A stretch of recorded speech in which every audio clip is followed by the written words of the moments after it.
Welcome to Telangana ఉద్యమ చరిత్ర online classes. ఈరోజు మనం పెద్ద మనుషుల ఒప్పందంలో ఉన్న 14 అంశాలు చెప్పినాం కదా, దాని కంటిన్యూషన్ ఇప్పుడు చేస్తా.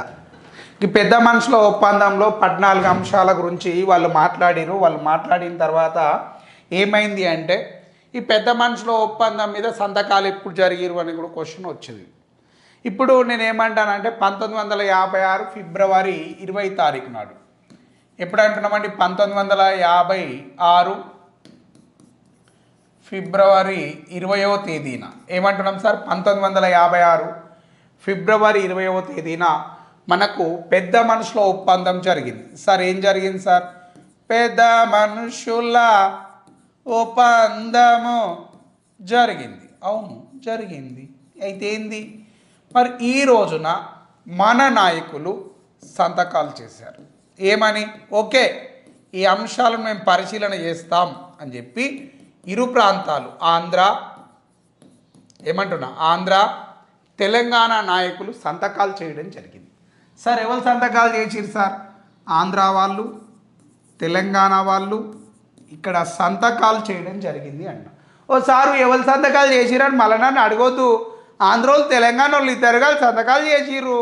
ఎన్నడు చేసిర్రు? 1956 ఫిబ్రవరి 20 తారీఖు నాడు. ఏమని చేసిరని మళ్ళీ మీకు డౌట్ వస్తుంది కదా. ఏమని సంతకాలు చేసిరు అంటే, ఈ అంశాలపైన ఏమంటున్నామండి, ఈ అంశాల మీద మేము చర్చ జరుపుతాం, ఈ అంశాలపైన మేము చర్చ జరుపుతాం, ఈ అంశాలను మేము విశ్లేషిస్తాం. ఏం చేస్తాం? విశ్లేషణ చేస్తాము. ఇవి అంగీకారంగా ఉన్నాయా లేవా అనే అంశాలను మేము తెలుసుకుంటాం.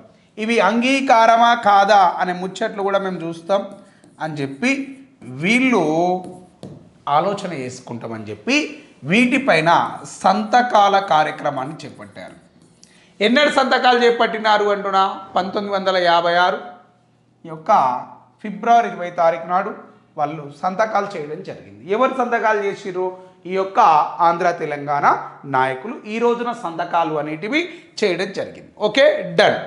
నెక్స్ట్ ఏమంటున్నా, ఇక అయిపోయింది. మనోళ్ళంతా ఢిల్లీ నుంచి హైదరాబాద్కు, ఆంధ్ర విజయవాడకి ఎక్కడోళ్ళు అక్కడ వెళ్ళిపోయారు. వెళ్ళిపోయిన తర్వాత ఏం డిస్కషన్ వచ్చింది అనేది కూడా చూడాలి కదా. ఎక్కడోళ్ళు అక్కడ వెళ్ళిపోయారు. వెళ్ళిపోగానే మనోళ్ళు నన్ను అడిగారు, ఏం సార్ మరి ఏం లేదా అని అడిగారు. ఇట్లాంటి టైంలో తెలంగాణ ప్రాంత వ్యాప్తంగా ఒక మీటింగ్ జరిగింది. తెలంగాణలో ఒక మీటింగ్ జరిగింది. ఏం జరిగింది? తెలంగాణలో మీటింగ్ జరిగింది అని చెప్తున్నా. ఏం జరిగింది అధ్యక్ష? తెలంగాణలో మీటింగ్ జరిగింది అని చెప్పి చెప్తున్నాం. ఏం జరిగింది బయట? తెలంగాణలో ఓ మీటింగ్ జరిగింది. ఏ మీటింగ్ సార్ అంటే, నేను మీ అందరినీ ఏమనుకోకురబ్బా, నేను అదే ఊరు అంటారు, నిజామాబాద్ తోలుకపోతా. వస్తారు కదా, చలో అందరు ఫ్లైట్ వేసుకొని వస్తారా? గణేష్ సార్ స్టూడెంట్స్ మీరు మినిమం ఫ్లైట్లో రారు. ఇట్లా మనం ఎటు పోతున్నాం ఇప్పుడు? నిజామాబాద్ పోతాను. యాడికి పోతాను? నిజామాబాద్ పోతున్నాం. Are you ready? Yes ready sir. చలో వచ్చేసేయండి. 1900 ఇప్పుడు నేను ఇక్కడ రాస్తున్నా, నిజామాబాద్ సదస్సు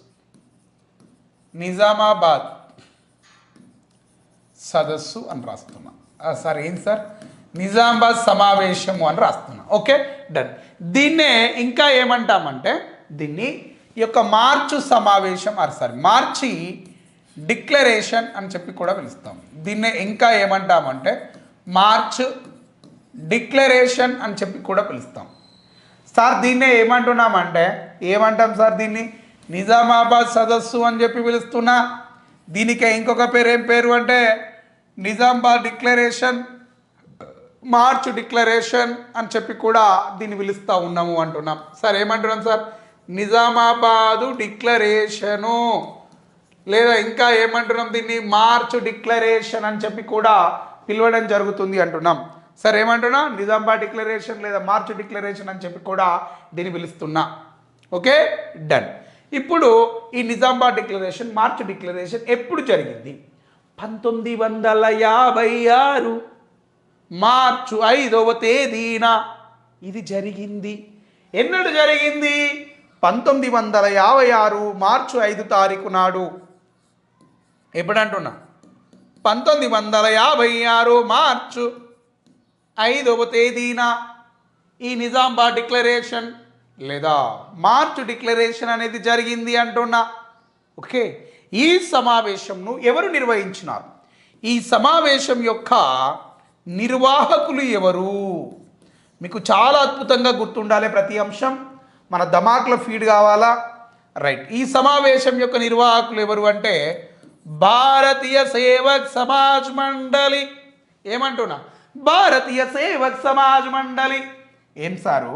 భారతీయ, మంచిగా రాయండి, భారతీయ సేవక్ సమాజ్ మండలి. ఏమంటున్నామండి? భారతీయ సేవక్ సమాజ్ మండలి అని చెప్పి పిలుస్తున్నా. సార్ ఏమంటున్నాం సార్? భారతీయ సేవక్ సమాజ్ మండలి వారు ఈ మీటింగ్ నిర్వహించిన. సార్ ఎవరు సార్ ఈ మీటింగ్ నిర్వహించింది? భారతీయ సేవక్ సమాజ్ మండలి వారికి మీటింగ్ పెట్టినారు సార్. ఎన్నడు పెట్టినారు సార్ అంటే మార్చి 5 తారీఖు 1956 సార్. మరి ఈ మీటింగ్కు ముఖ్య అతిథి ఎవరు? Chief guest. ఈ మీటింగ్ యొక్క చీఫ్ గెస్ట్గా నేను ఎవరిని పిలుస్తున్నాను అంటే జవహర్ లాల్ నెహ్రూ. ఎవరంటున్నా? జవహర్ లాల్ నెహ్రూ. సార్ ఎవరంటున్నాం సార్? జవహర్ లాల్ నెహ్రూ గారు దీనికి చీఫ్ గెస్ట్గా రావడం జరిగింది అంటున్నాం. సార్ ఎవరు వచ్చినారు సార్? జవహర్ లాల్ నెహ్రూ గారు దీనికి చీఫ్ గెస్ట్గా రావడం జరిగినది అని చెప్పి మాట్లాడుతున్నాం. ఎవరండి దీనికి చీఫ్ గెస్ట్గా వచ్చింది? జవహర్ లాల్ నెహ్రూ గారు దీనికి చీఫ్ గెస్ట్గా వచ్చాడు. Yes sir? ఎస్. మీటింగ్ అయిపోయింది, ఇంటికి పోదామని బయలుదేరుతుంది సార్. పో మీటింగ్కో. మీటింగ్ అయిపోయింది సార్, ఇంటికి పోవాలని బయలుదేరుతుంది. పోతాడు. పోయేటప్పుడుగా పాత్రికేయ మిత్రులు, మీడియా మిత్రులు మైకులు ముందట పెట్టారు. హలో ప్రధానమంత్రి గారు, ఆగండి ఆగండి. ఏంది మీ యొక్క అభిప్రాయం చెప్పకుండానే పోతారా? మీ ఇష్టమా? రేపు మీ అభిప్రాయం అని అడిగారు. అడిగానే ఆయన ఏం చెప్పాలి నేను అని అడిగారు. ఏదో ఒకటి చెప్తూ అంతా మీటింగ్కు ప్రెస్ మీట్ పెట్టారు. ఇప్పుడు ఏమంటున్నా? పాత్రికేయ మిత్రుల సమావేశం, పాత్రికేయ మిత్రుల సమావేశం, అదే ప్రెస్ మీట్, పాత్రికేయ మిత్రుల సమావేశమును కండక్ట్ చేయడం జరిగింది. సార్ ఏం కండక్ట్ చేసినాం? పాత్రికేయ మిత్రుల సమావేశమును కండక్ట్ చేసినాం. మరి ఈ పాత్రికేయ మిత్రుల సమావేశంలో ఏ అంశం మీద మాట్లాడిండు నెహ్రూ గారు? ఈ పాత్రికేయ మిత్రుల సమావేశంలో నెహ్రూ గారు ఏ అంశం మీద మాట్లాడిండు అంటే ఫస్ట్ జర్నలిస్ట్ మిత్రులు క్వశ్చన్ అడిగారు. ఏమని? సారు మొన్నటిదాకా ఆంధ్ర తెలంగాణ విలీనం వద్దు అన్నావు, విశాలాంధ్ర ఏర్పాటు సామ్రాజ్యవాద దురాకాంక్ష అన్నావు. ఏమన్నాడు ఈ పెద్ద మనిషి? విశాలాంధ్ర ఏర్పాటు సామ్రాజ్యవాద దురాకాంక్ష అని చెప్పినటువంటి వ్యక్తివి నువ్వే కదా. ఏమన్నారు? విశాలాంధ్ర. పెన్ను మార్కర్ చేంజ్ అయ్యి మంచి మార్కర్లు తీసుకోవాలి, పోరాళ్ళకు కూడా ఎఫెక్టివ్ అనిపించాలి క్లాసు. ఏమంటున్నా? విశాలాంధ్ర ఏర్పాటు సామ్రాజ్యవాద కాంక్ష అడిగినటువంటి క్వశ్చన్. ఏమన్నారు? విశాలాంధ్ర ఏర్పాటు సామ్రాజ్యవాద దురాకాంక్ష. ఏమన్నాడు? సామ్రాజ్యవాద దురాకాంక్ష అన్నావు కదా నువ్వే. సామ్రాజ్యవాద దురాకాంక్ష అని చెప్పింది ఎవరు? నువ్వే కదా. మరి అలా తెలంగాణను ఆంధ్రాను కలిపి కొత్త రాష్ట్రం ఏర్పాటు చేయి అని పెద్ద మనుషులు ఒప్పందంలా ఎట్లా మాట్లాడినావు నువ్వు అని అడిగిరు. అడగగానే ఆయన ఏమన్నా, అరే బిడ్డ నేను అంత దూరం మాట్లాడలే, అసలు మ్యాటర్ ఏందని చెప్తా. ఎందుకు ఇలా విశాలాంధ్ర ఏర్పాటు చేయి మళ్ళా అన్నది కూడా చెప్తాను నేను. రైట్, ఇక్కడ నెహ్రూ గారు, ఇది క్వశ్చన్ అధ్యక్ష, నెహ్రూ గారి ఆన్సర్ ఏ విధంగా వచ్చింది?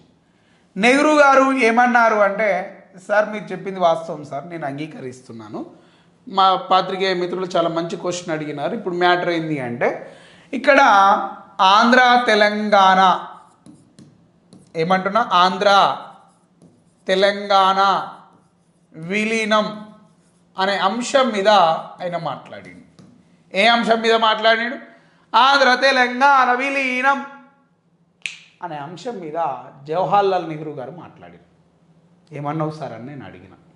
అంటే ఈ ఆంధ్ర తెలంగాణ విలీనం పైన ఏమన్నాడు అంటే ఒక ఎగ్జాంపుల్తో ఎక్స్ప్లెనేషన్ ఇచ్చాడు. ఆ ఎగ్జాంపుల్ ఇక్కడ రాస్తాను చూడండి. ఈ యొక్క సొగసరి అమ్మాయి, ఎవరిమే సొగసరి అమ్మాయి అంటే క్లాస్ అమ్మాయి, క్లాస్ అమ్మాయి మాస్ అబ్బాయికి మధ్య లవ్ వర్కౌట్ అయిద్దా? మీరే చెప్పండి. ఈ యొక్క క్లాస్ అమ్మాయికి ఈ యొక్క మాస్ అబ్బాయికి మధ్య లవ్ వర్కౌట్ అయిద్దా అని అడుగుతున్నా. క్లాస్ అమ్మాయి గడసరి అబ్బాయి, ఓకే రైట్. ఈడు మాస్, రైట్. క్లాస్ అమ్మాయికి మాస్ అబ్బాయికి వర్కౌట్ అవుతుందా లవ్ అని అడిగిన. 100% వర్కౌట్ అవుతుందని మీరు చెప్తారు, అవునా కాదా? ఈ క్లాస్ అమ్మాయి మాస్ అబ్బాయి లవ్ చేసుకున్నారు, పెళ్ళి దాకా పోతుందా? పోతుంది. పెళ్ళైన తర్వాత కొంతకాలానికి నిజాలు బయట పడతాయి, వీళ్ళిద్దరు విడిపోతారు. వీళ్ళిద్దరు ఏమవుతారు? విడిపోతారు. అంటే భార్యాభర్తలు ఏ విధంగా విడాకులు తీసుకుంటారో అదేవిధంగా ఈ ఆంధ్ర తెలంగాణ వాళ్ళు విడాకులు తీసుకునేటువంటి అవకాశం కూడా కల్పిస్తున్నామని చెప్పినాడు. అంటే సొగసరి అమ్మాయి లాంటి తెలంగాణ వారిని గడసరి అబ్బాయి లాంటి ఆంధ్ర వాడి చేతిలో పెడుతున్నాం. ఎవరి చేతిలో పెడుతున్నాము? గడసరి అబ్బాయి లాంటి ఆంధ్ర వాడి చేతిలో పెడుతున్నాం. మరి వీళ్ళిద్దరూ కలిసి ఉంటే మంచి అభివృద్ధి సాధిస్తారు ఇరు ప్రాంతాలు. ఒకవేళ వీరి యొక్క ఐక్యత అనేది లోపించినట్లయితే భార్యాభర్తలు ఏ విధంగా అయితే విడాకులు తీసుకుంటారో, భార్యాభర్తలు ఏ విధంగా విడాకులైతే తీసుకుంటారో అదేవిధంగా ఇక్కడ వీళ్ళు కూడా విడాకులు తీసుకునేటువంటి అవకాశాన్ని కల్పిస్తున్నాం. అంటే ఆంధ్ర తెలంగాణ ప్రాంతాన్ని ఈరోజు విలీనం చేస్తున్నాం. మరి రేపు పొద్దుగాల విడిపోయే అవకాశం కూడా కలదు. తెలంగాణ ప్రాంత సాంస్కృతిక ఆర్థిక పరిస్థితులపైన ఈ విలీనం ఏమైనా ఇన్ఫ్లుయెన్స్ చూపిస్తే విడిపోయేటువంటి అవకాశాన్ని కూడా మేము కల్పిస్తున్నాం అని చెప్పినాడు. ఎవరు చెప్పినారు? జవహర్లాల్ నెహ్రూ గారు. అందుకే ఇలా ఆంధ్ర తెలంగాణ విలీనం విడిపోయే అవకాశాల గురించి ఇక్కడ స్పష్టంగా ప్రెస్ మీట్లో జవహర్లాల్ నెహ్రూ గారు మాట్లాడినారు. ఎన్నడూ మాట్లాడినాడు అంటున్నా 1956 మార్చి 5 నిజామాబాద్ సదస్సులో మాట్లాడినాడు. అందుకే ఈ సదస్సును మన వాళ్ళు ఏమన్నారు అంటే నిజామాబాద్ డిక్లరేషన్ అని చెప్పి పిలవడం జరిగినది అని చెప్తున్నాం. ఏమని పిలిచినారు అధ్యక్ష? దీన్ని నిజామాబాద్ డిక్లరేషన్ అని చెప్పి పిలవడం జరిగింది అంటున్నా. సార్ ఏమని పిలిచినారు సార్? దీన్ని నిజామాబాద్ డిక్లరేషన్ అని చెప్పి పిలిచినాము అంటున్నాం. చూడండి ఇక్కడ, అందుకే దీన్ని ఏమని రాసినాను ఇక్కడ? నిజామాబాద్ డిక్లరేషన్ అని చెప్పి పిలిచినాం. ఇది ఏ నెలలో జరిగింది? మార్చి నెలలో జరిగింది. కాబట్టి దీనిని ఏమంటున్నాను అంటే మార్చ్ డిక్లరేషన్ అని కూడా పిలుస్తున్నాను. ఏ నెలలో జరిగింది? మార్చి నెలలో జరిగింది. కాబట్టి దీన్ని ఏమని పిలుస్తున్నా? మార్చ్ డిక్లరేషన్ అని చెప్పి కూడా నేను పిలవడం జరుగుతుంది. నిజామాబాద్లో జరిగింది కాబట్టి నిజామాబాద్ డిక్లరేషన్ అంటున్నాం. మార్చిలో జరిగింది కాబట్టి మార్చ్ డిక్లరేషన్ అంటున్నాం.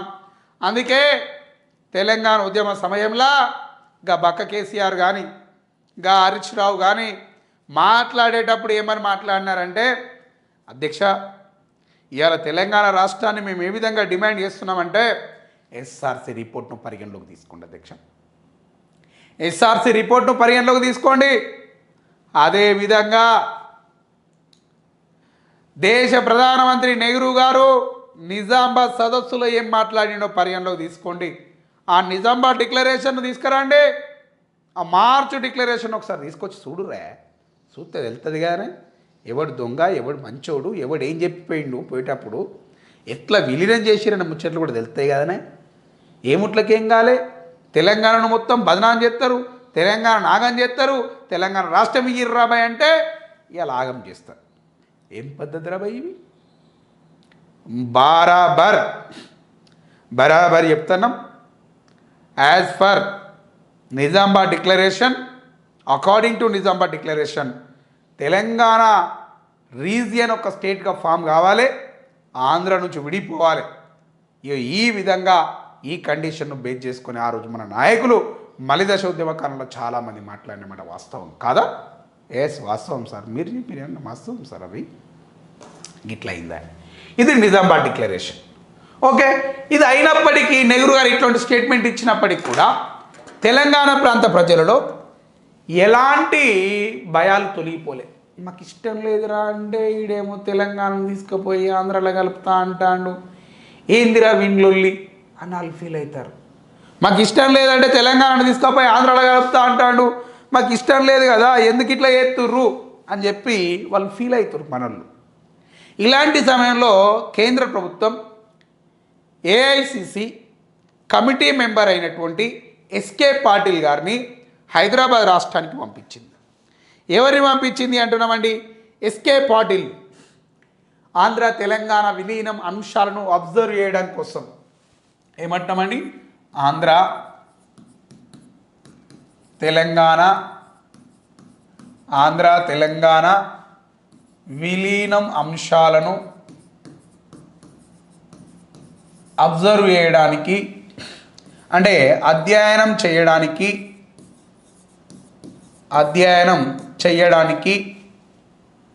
ఎవరిని పంపిస్తున్నారు అంటే ఈ యొక్క ఎస్కే పాటిల్ గారిని, మంచిగా రాయివా, ఎస్కే పాటిల్ గారిని యాడికి పంపుతున్నారు అంటే హైదరాబాద్ ప్రాంతానికి పంపిస్తున్నారు. ఎవరిని? ఎస్కే పాటిల్ గారిని. ఈయన ఎవరు? ఏఐసిసి సభ్యుడు,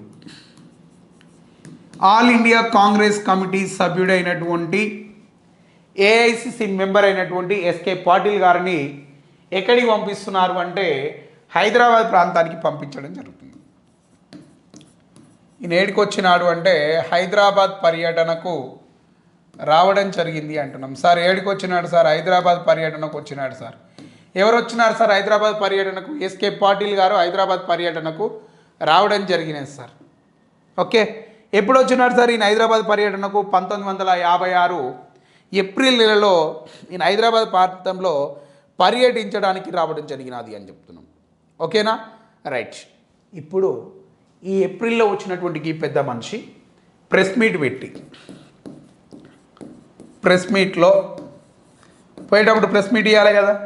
ఈ ప్రెస్ మీట్లో ఈయన ఏం చెప్పిండు అంటే తెలంగాణ ప్రాంత ప్రజలు కోరనిదే, తెలంగాణ ప్రాంత ప్రజలు కోరనిదే, రాయి మంచిగా రాయి, తెలంగాణ ప్రాంత ప్రజలు కోరనిదే విశాలాంధ్ర రాష్ట్రం ఏర్పాటు కాదు, అనుమతి లేనిదే.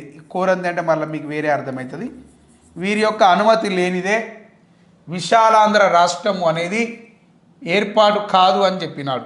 ఏం ఏర్పాటు కాదు అని చెప్పినాడు? విశాలాంధ్ర ఏర్పాటు కాదు అని చెప్పినాడు. ఏమని చెప్పినాడండి? విశాలాంధ్ర ఏర్పాటు సాధ్యం కాదు అని చెప్పినాడు. ఎవరు చెప్పినారు? ఎస్కే పాటిల్. ఆంధ్ర తెలంగాణ విలీన అంశాలను అబ్జర్వ్ చేయడానికి పెద్ద మనుషుల ఒప్పందం తర్వాత వచ్చిన నాయకుడు ఏఐసిసి కమిటీ మెంబర్ ఎవరు అని చెప్పి క్వశ్చన్ అడిగితే వెంటనే మీరు చెప్పాలి, గణేష్ సార్ క్లాస్ ఇన్నా ఎస్కే పాటిల్ వచ్చిండు అని చెప్పాలా. ఏమని చెప్పాలి?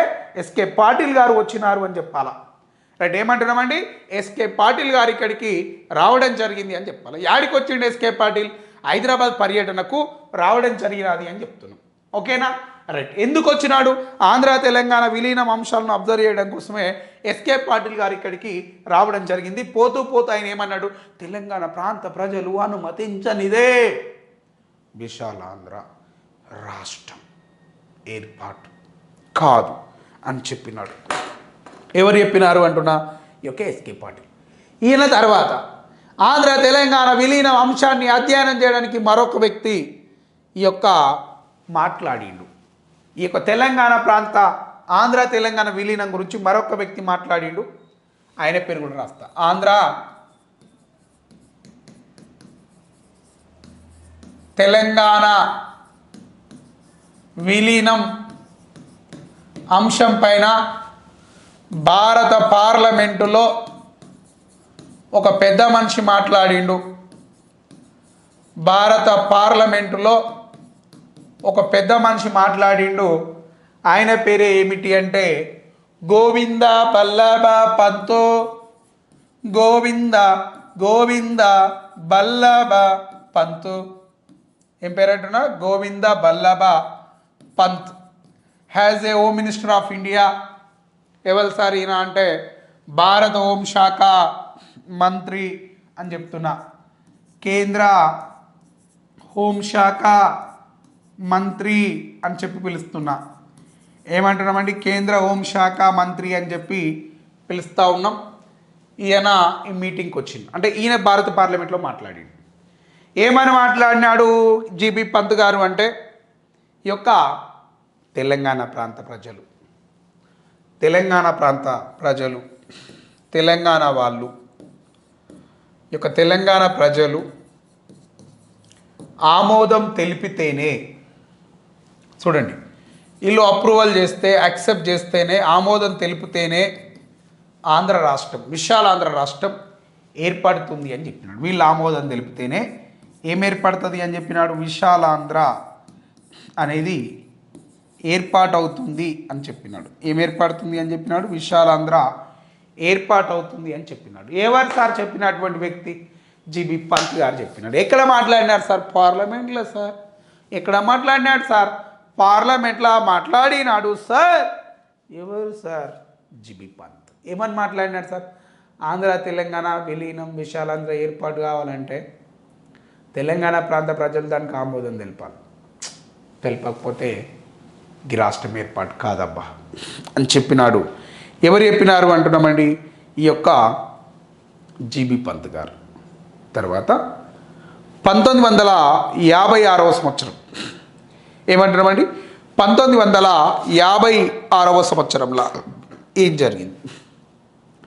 1956వ సంవత్సరం జూలై 19 తారీఖు నాడు, అంటే ఇంకొక ముచ్చట చెప్పాలి, 1956 ఏప్రిల్ 12 తారీఖు నాడు ఏమంటున్నామండి? 1956 ఏప్రిల్ 12 తారీఖు నాడు ఇంకొక ముచ్చట రాస్తుంది. ఇక 1956 ఏప్రిల్ 12వ తేదీన ఏం జరిగింది అంటే హైదరాబాద్ శాసనసభ ఆమోదం తెలిపింది. హైదరాబాద్ శాసనసభ ఆమోదం తెలిపినది అని చెప్తున్నా. ఎన్నడు? 1956 ఏప్రిల్ 12 తారీఖు నాడు హైదరాబాద్ శాసనసభ తీర్మానం. మంచిగా హైదరాబాద్ శాసనసభ తీర్మానము అని చెప్తున్నాం. ఏమని తీర్మానం చేసింది? హైదరాబాద్ శాసనసభ ఏమని తీర్మానం చేసినది అంటే ఆంధ్ర తెలంగాణ విలీనం చేసి నూతన రాష్ట్రం ఏర్పాటు చేయడానికి. అప్పట్లో ఏముంది? ఇక్కడ హైదరాబాద్ స్టేట్ ఉంది కదా, రైట్, అది తీసుకుంటాం. రైట్, ఇక్కడ హైదరాబాద్ స్టేట్ను సరే ఏమంటున్నాం సార్? హైదరాబాద్ ప్లస్ ఆంధ్ర రాష్ట్రాలను, హైదరాబాద్ ప్లస్ ఆంధ్ర రాష్ట్రములను విలీనం చేసి, హైదరాబాద్ ప్లస్ ఆంధ్ర రాష్ట్రాలను విలీనం చేసి నూతన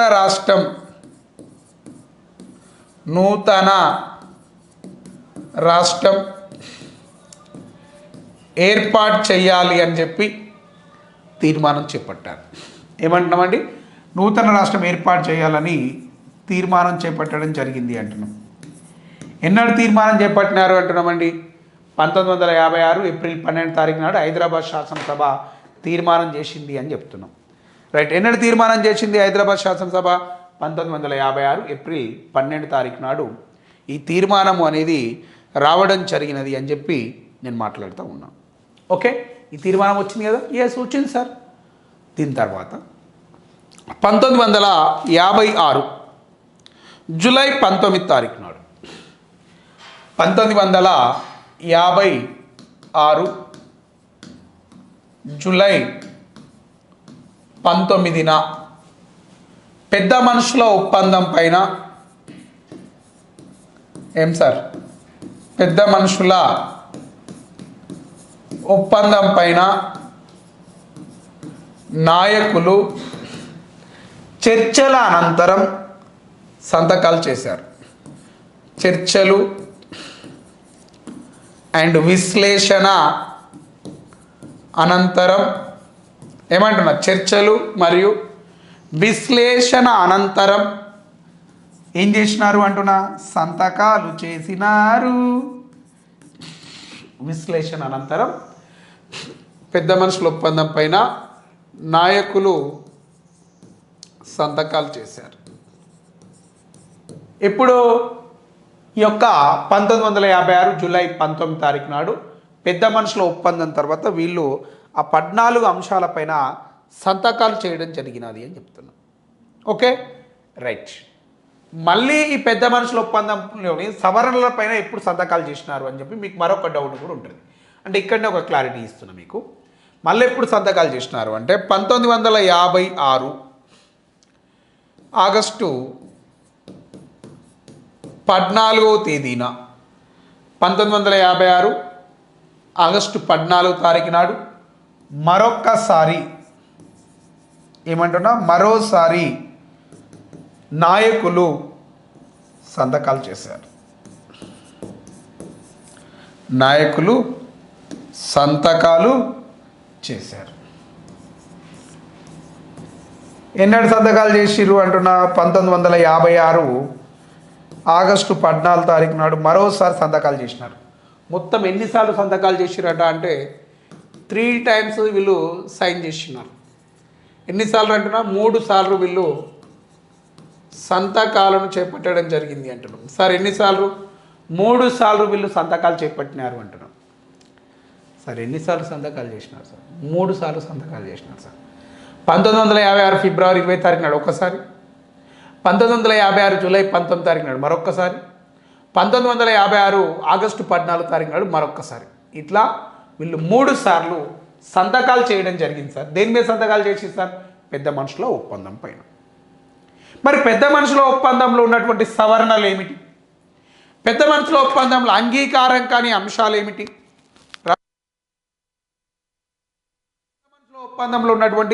పెద్ద మనుషుల ఒప్పందంలో ఉన్నటువంటి సవరణలు ఏమిటి? మరి అంగీకారం కుదరని అంశాలు ఏమిటి అనే ముచ్చట్లు ఇప్పుడు చూద్దాం. Okay, done.